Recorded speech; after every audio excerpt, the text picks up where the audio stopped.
Elena Harper, 38, stood at the edge of the grand ballroom in Voss Vineyards, a sprawling cliffside estate in Napa Valley, California.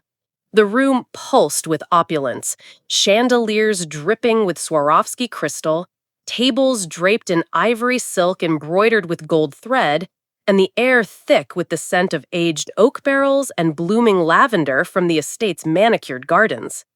Guests swirled in couture gowns and tailored tuxedos, their laughter mingling with the clink of Baccarat champagne flutes and the soft strains of a live string quartet playing Vivaldi's Four Seasons. Elena, in a simple black dress from a thrift store rack, clutched a glass of sparkling water, her presence barely a ripple in the sea of inherited wealth. Her sister-in-law, Margaret Voss, held court near a towering dessert display of macarons, gold-dusted truffles, and sculpted chocolate, her voice slicing through the din. "Did they forget the truffle aioli again?" Margaret sighed, casting Elena a glance that was half pity, half dismissal. "Elena, dear, could you check with the staff? You're so good at handling these little things." To the Voss family, Elena was a ghost. Lucas's unassuming wife, a data scientist who tinkered with numbers at a Silicon Valley tech firm. They never asked about her work, never cared that she'd spent 15 years designing AI-driven logistics systems that streamlined global shipping for Fortune 500 companies, saving billions in operational costs. Her algorithms had revolutionized supply chains, earning her quiet accolades in tech circles.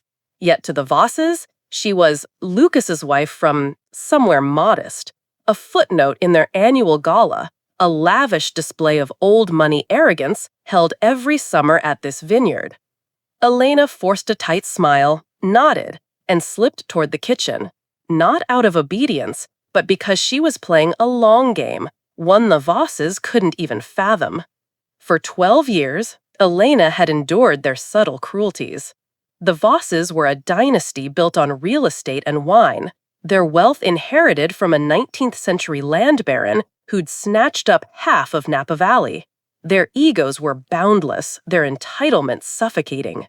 Evelyn, Lucas's mother, was the ringleader, her passive-aggressive barbs delivered with a smile sharper than a guillotine.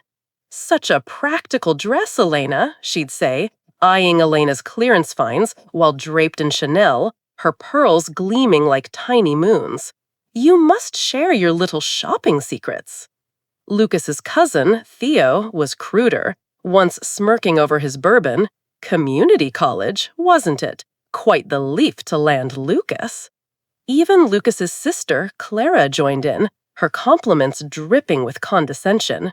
"You're so reliable, Elena, always helping with the small stuff." The subtext was clear. Elena was the help, not family. Lucas, a soft-spoken art historian with a tenure track at Stanford, was the only reason Elena stayed. In private, he was kind, reading her poetry in bed, his voice soft as he quoted Rilke or Neruda. But he was spineless against his family. He never challenged Evelyn when she introduced Elena as Lucas's wife from somewhere out there. He didn't speak up when Theo asked Elena to fetch more champagne while his wife, Sophia, lounged by the infinity pool scrolling Instagram. And when Evelyn whispered, just loud enough for Elena to hear, "She's sweet, but so unpolished," Lucas only squeezed Elena's hand and murmured, "She means well." That phrase was his shield, and it cut deeper each time, a reminder of his inability to defend her. Elena had tried to belong. Early in their marriage, she'd thrown herself into fitting in. She hosted Thanksgiving dinners, memorizing Evelyn's gluten-free demands, Theo's insistence on rare Wagyu steak, and Clara's preference for vegan desserts flown in from a boutique in San Francisco. She organized Evelyn's 60th birthday gala, securing a string quartet, designing custom invitations, and negotiating with vendors to stay under budget while meeting the family's extravagant expectations. But at the event, Clara gave a toast thanking everyone, every family member, their spouses, even the florist who delivered late. Elena, who'd spent weeks wrangling logistics and soothing Evelyn's tantrums over font choices, wasn't mentioned. Lucas kissed her cheek later and whispered, "You know you did most of it." But he said nothing to Clara. He never did. The slights piled up, each a pebble in a growing avalanche.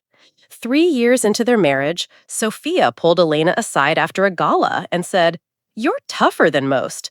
People who marry into this family usually fade away." She smiled like it was a compliment. Elena smiled back, but that night she locked herself in the guest cottage bathroom, the shower drowning out her sobs so Lucas wouldn't hear. She'd grown up in a small Oregon town, raised by her single mother Carla, who worked double shifts at a canning factory and scrubbed motel floors on weekends to afford Elena's math camp. "They'll try to make you small," Carla had said, her hands rough from labor, "but you're bigger than they'll ever know."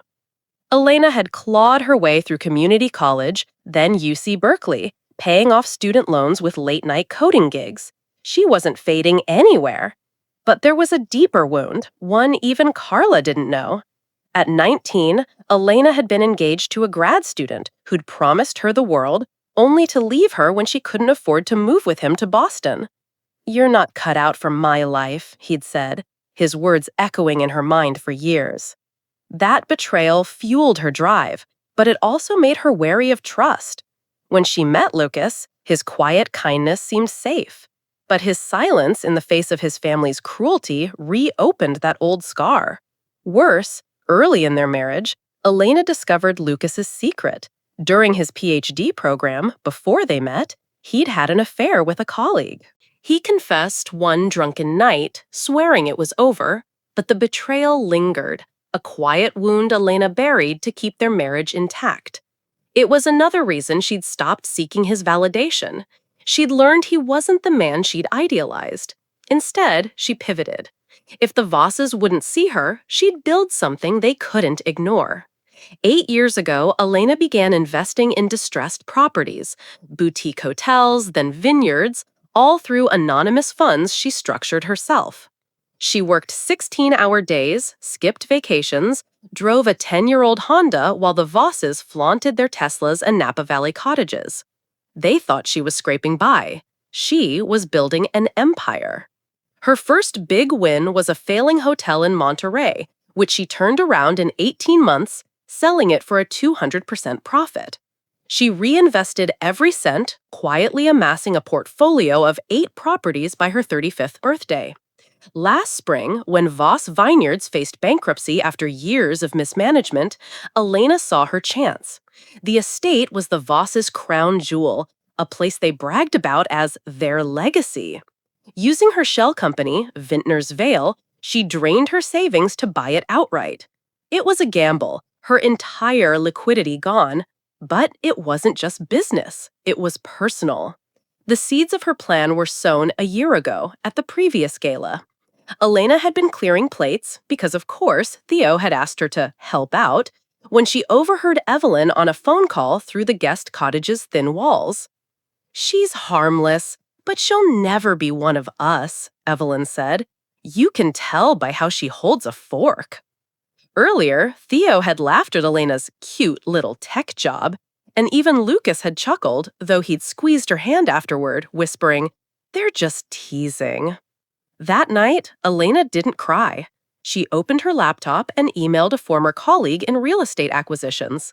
But that wasn't all she uncovered. Digging into the estate's financials, she found evidence of Theo's embezzlement, siphoning $200,000 from the charity gala into offshore accounts. And Clara's husband, Victor, using a cottage as collateral for a $500,000 loan tied to a money laundering ring. Worse, she discovered Evelyn had been using the estate's nonprofit status to funnel $300,000 in donations into a slush fund for her personal investments, complete with forged receipts and doctored ledgers. Elena kept it quiet, biding her time. Tonight, the gala was in full swing, and the Vosses were oblivious. Clara complained about the declining service since the estate changed hands, unaware of Elena's upgrades to irrigation systems, cybersecurity protocols, and staff training programs that had boosted employee retention by 40%. Theo grumbled that the valet had asked for his ID, as if it were a personal affront. Evelyn, resplendent in pearls, raised her glass and said, "This place used to have soul when it was family-owned. Now it's just a corporate machine." Lucas nodded, clueless, adding, "I heard some tech mogul bought it as a hobby." Elena stirred her sparkling water, her fingers tightening until the glass nearly cracked. They didn't know she'd spent 6 months installing solar panels, negotiating with architects for a sustainable expansion, and settling claims from staff Evelyn had harassed. They didn't know she'd walked the vineyards at dawn, clipboard in hand, ensuring every grapevine was pristine. The breaking point came during dessert. As the family savored lavender-infused creme brulee, Clara leaned across the table. "Elena, be a dear and grab more napkins from the kitchen, would you? You're so good at handling things." The table chuckled, and Elena's jaw clenched so hard her teeth ached. She excused herself, not to fetch napkins, but to signal Ethan, the estate manager, in the control room. She'd spent months planning this, a video presentation to play during the gala's closing remarks. As the screen flickered to life, Ethan stepped to the podium and tapped his glass. The room quieted. "As part of our new ownership transition," Ethan announced, "Vintner's Vale is proud to present the sole proprietor of Voss Vineyards, Elena Harper." The silence was electric. Margaret's champagne flute shattered on the marble floor. Clara's fork froze midair. Theo's face turned ashen, and Lucas stared at Elena like she was a stranger. She stepped into the room, no longer in her thrift store dress, but a wine-red silk gown she'd bought for this moment, its fabric catching the chandelier light. The Vosses gaped, their curated composure crumbling. Elena took the stage, her voice steady but laced with steel. "This estate is no longer your private playground. No more complimentary cases of reserve wine, no exclusive tastings, no sweetheart cottage leases." She paused, letting the words sink in. "And since we're being transparent, let's talk accountability." She clicked to the first slide, revealing Theo's emails and bank statements. He'd siphoned $200,000 from the charity gala, funneling it offshore. "The IRS has been notified," Elena said, locking eyes with Theo. "They're expecting your call." Another slide showed Victor's loan agreement, tied to a known money launderer. "The DA's office is reviewing this," she added, watching Clara pale. The final slide was the knockout. Evelyn's forged receipts and doctored ledgers, funneling $300,000 from the estate's nonprofit into her personal investments. "The state attorney general has these documents," Elena said, staring at Evelyn. "You might want to lawyer up." The room erupted in whispers. Margaret tried to interject, her voice shrill. "Elena, this is a family matter. Surely we can discuss this privately." Elena didn't flinch. "Like you discussed me privately? I heard you last year, Margaret, telling Sophia I'd never be a Voss because I lacked refinement. Or when you said I was harmless on your call." Margaret's face drained of color. Elena had overheard that call, the words searing into her memory. It was the night she'd vowed to buy the vineyard, the night she stopped seeking their approval. But the Vosses didn't go quietly. The next morning, Elena learned they'd hatched a counterplan. Theo, desperate to save face, had hired a private investigator to dig into Vintner's Vale, hoping to find dirt on Elena's acquisition. Clara, meanwhile, spread rumors among Napa's elite, claiming Elena had tricked her way into ownership through shady dealings. Evelyn went further, contacting a disreputable lawyer to file a frivolous lawsuit, alleging Elena had manipulated the estate's sale. Worse, Elena discovered they'd enlisted Lucas in their scheme. He'd been quietly feeding Evelyn information about Elena's late-night work, not out of malice, but because he believed their promises that they'd protect the family legacy. The betrayal stung deeper than any of their slights. It was Lucas, her last ally, choosing them over her. Elena was ready. Her legal team, led by a Berkeley classmate named Rachel, had anticipated this. They'd secured notarized statements from the estate's former owners confirming the sale was above board. Elena also had a trump card, a recorded call obtained legally during due diligence, where Evelyn tried to bribe a manager to falsify records. She sent it to the Attorney General, who opened an investigation into Evelyn's finances. But the Vosses' counterattack escalated. Theo's investigator uncovered a minor clerical error in Vintner's Vale's paperwork, not enough to overturn the sale, but enough to fuel Clara's rumors. Evelyn's lawyer pushed the lawsuit, claiming Elena had coerced the former owners under duress. And Lucas, guilt-ridden but complicit, met with Elena that afternoon, begging her to compromise for the sake of family harmony. "I didn't know they'd go this far," Lucas said, his voice trembling. "I thought they just wanted to understand the sale." Elena stared at him, her heart a mix of fury and grief. "You gave them my schedule, Lucas, my emails. You let them think they could bury me." He had no defense, his silence a confirmation of his betrayal. That night, Elena uncovered another bombshell.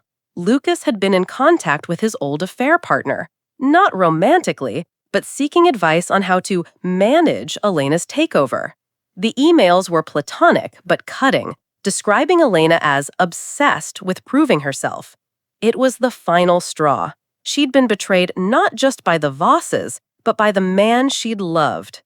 Elena didn't crumble. She pivoted again, her resolve hardening. She hired a forensic accountant to audit the Vosses' financial dealings with the estate, uncovering a web of fraud stretching back a decade. Theo had been skimming profits from the estate's wine exports, hiding the income in a shell company. Clara and Victor had used their cottages to launder money for a Napa real estate scam, funneling profits through offshore accounts. Evelyn's slush fund was tied to a network of fake charities, a scandal that could ruin the Voss name for generations. Elena compiled the evidence into a dossier, ready to release if the Vosses pushed further. Flashback to Elena's childhood. She was 10, watching Carla scrub motel floors after a 12-hour factory shift. "They'll try to make you small," Carla said, her hands rough from labor, "but you're bigger than they'll ever know." At 19, Elena's fiancé had left her, saying, "You're not cut out for my life." Those words drove her to Berkeley, to late nights coding, to building Vintner's Vale. Every slight from the Vosses, every practical dress comment, every unacknowledged effort had forged her resolve. Lucas's affair and his recent betrayal only sharpened it. She wasn't just fighting for the vineyard, she was fighting for the girl who'd been told she wasn't enough. Back in the present, Elena's speech at the gala escalated. She announced the Voss Women's Fund, named for Carla. "This fund will support women entrepreneurs in Napa," she said, staring at Evelyn, "because respect is earned, not inherited." Then came the bombshell. She was terminating all below-market cottage leases. Theo owned 3, Clara 2, and Evelyn's sister had been subletting a guest house for $50,000 a season, unreported. "The state's investigating your tax filings," Elena said. "Good luck." Chaos erupted. Theo stormed toward her, demanding a meeting, but Elena handed him a folder, screenshots of his emails to a shady broker, plus statements from staff he'd bullied. "Push me, and this goes public," she said. He backed off, hands trembling. Evelyn tried next, her voice dripping with false warmth. "Elena, honey, this is dramatic. We're family. Let's work this out, woman to woman." Elena slid another folder across, testimony from 3 former employees Evelyn had harassed, including a sommelier she'd called a mouthy little thing in an email. "I've settled their claims," Elena said, "but I have a press release ready if you try to spin this." Lucas approached last, his eyes pleading. "Elena, I didn't mean to hurt you." She met his gaze, her voice steady. "You never asked about my work, Lucas. You gave them my secrets. You chose them." His face fell. He knew she meant the affair and his recent complicity. He had no response, his silence louder than any apology. Elena walked away, leaving the Vosses to their panic. The next morning, Elena skipped the family brunch, letting them stew. She walked the vineyard with Ethan, inspecting solar panels, drip irrigation, and a new community winemaking facility. Staff nodded respectfully, guests waved warmly. The estate felt alive, hers in a way it had never been theirs. By noon, her inbox was a war zone. Theo begged to extend his leases. Elena sent a link to the booking portal. Clara left a voice memo using misunderstanding 6 times. Evelyn's voicemail was venomous. "Elena, dear, let's not let this get out of hand. We're family." Elena deleted it. The Vosses' counterattack intensified. Theo's investigator found nothing substantial, but Clara's rumors gained traction, painting Elena as a scheming outsider. Evelyn's lawsuit alleged fraud, claiming Elena had coerced the former owners. Lucas's emails to his old affair partner surfaced in Napa gossip circles, humiliating Elena further. She countered swiftly. Her legal team released a statement, backed by the former owner's testimony, debunking the lawsuit. She leaked Evelyn's recorded call to a local journalist who ran an exposé. Voss matriarch implicated in non-profit fraud. The headline rocked Napa's elite. Evelyn's social circle turned on her, and Theo's offshore accounts triggered an IRS audit. Victor's loan scandal exploded when the DA raided his office, seizing documents tying him to the laundering ring. Clara, humiliated, fled to their Hamptons estate. But the Vosses weren't done. A week later, Elena uncovered their final gambit. Evelyn had paid a hacker to breach Vintner's Veil's servers, aiming to plant false evidence of Elena's misconduct. The attempt failed. Elena's cybersecurity upgrades, informed by her tech expertise, blocked the attack. She traced the hacker to a firm Evelyn had hired, and her legal team filed a countersuit for attempted cybercrime. The evidence was airtight, and Evelyn's lawyer dropped her case, citing irreconcilable conflicts. The Vosses' empire began to crumble. Lucas moved to a hotel, their marriage unraveling in quiet, painful fragments. Over weeks, they had tearful talks. "I should have seen you," Lucas said, his voice breaking, "and I should have been honest." Elena nodded, her heart heavy but resolute. "I stayed hoping you'd see me, but I see myself now." He left quietly, and the ache was less than she'd expected. She'd reclaimed herself. 3 days later, at a cocktail event for legacy guests, Elena made her final move. The room buzzed with Napa's elite, whispering about the new owner. She waited until the toast, then took the podium. "Some of you know me," she said. "Some thought you did." Nervous laughter rippled. She showed slides of the estate's future: eco-friendly cabins, a community winemaking program, a mentorship hub. "The Voss Women's Fund will make this a place where hard work matters," she said, locking eyes with Evelyn. Then the twist. "We're reviewing all private leases." Theo's family had pocketed $50,000 a season, unreported. Victor's loan was tied to a cottage. Evelyn's sister ran an illegal Airbnb. "The state's investigating," Elena said. "Good luck." She stepped off, ignoring Theo's plea. "Book an appointment," she said, brushing past. Weeks later, Elena sat on the vineyard's terrace at sunrise, coffee in hand, the valley glowing. Her inbox was a battlefield. Theo's lawyers pleading, Clara offering a partnership, Evelyn's emails shifting to threats. Elena forwarded them to her legal team. Clara's tax evasion surfaced. The state fined her $75,000. Theo's cottages went to a veterans nonprofit. Evelyn's sister lost her guest house, donated to an art collective. The Vosses never recovered. Elena didn't gloat. She didn't need to. The quiet girl who fetched napkins owned the vineyard, the narrative, the power.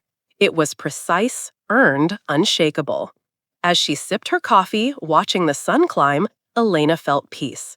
She'd turn the tide, not with anger, but with the strength of someone who'd built herself from nothing. No one could take that away.